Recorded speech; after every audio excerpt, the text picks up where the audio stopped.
Hello mga kasasi. So, ganito yung paano ko gumawa or paano ko tahiin yung scrunchies. So, ganito siya kapag natahiin na. Pero mamaya babalik na rin pa natin yan.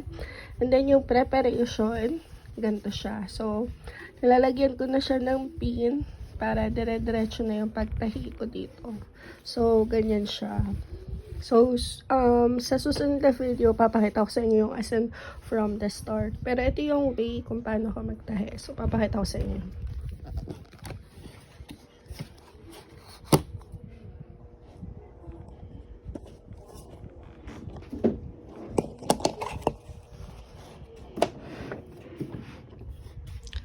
So, ito na siya. Ito tayo mag-i-start sa pinakauna. Okay. And, tatayin natin. So, start tayo. And, dire-diretso lang.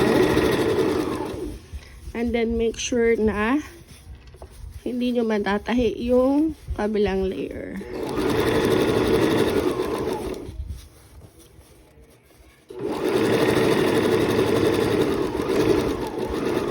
So, ganyan siya. And then, dahil nandito na tayo, tatanggalin na natin tong pin. Tapos, itong part na to, hilahin lang natin siya. Yan. Hilahin lang.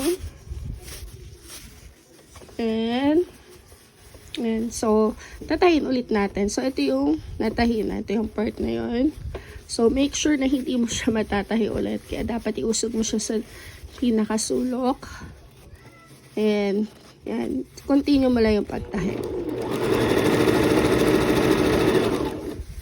Ayan, ganyan lang.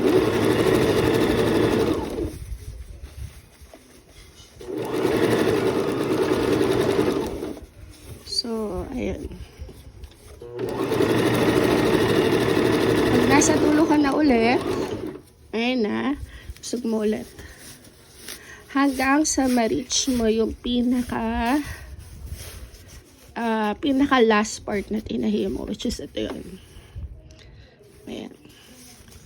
So, continue mo lang.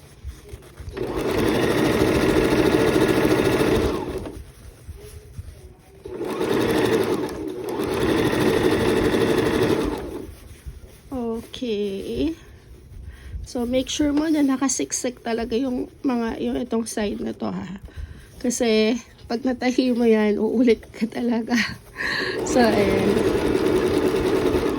So, kapag malapit ka na dito, ayan, pag malapit ka na dito sa kabilang side, make sure na may space siya. Kasi, yung opening niya, ito yung opening, is dito mo siya, ito yung, pagkukunan mo nung tela para mabaliktad mo siya.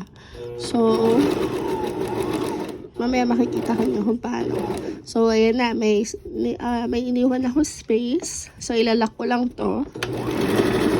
Ayan. And then, kapinin natin. Tapos, papakita ko sa inyo kung paano ko siya binabaliktad. So, very easy peasy. Ayan. So, diba ito yung opening niya. So, ito yung kamay ko. Tapos, iano ko lang siya. Ayan. Para lumabas yung tela na natahi ko na. Then, dahan-dahan ko lang siyang uhugutin. And, yan. Mababaliktad ko na siya.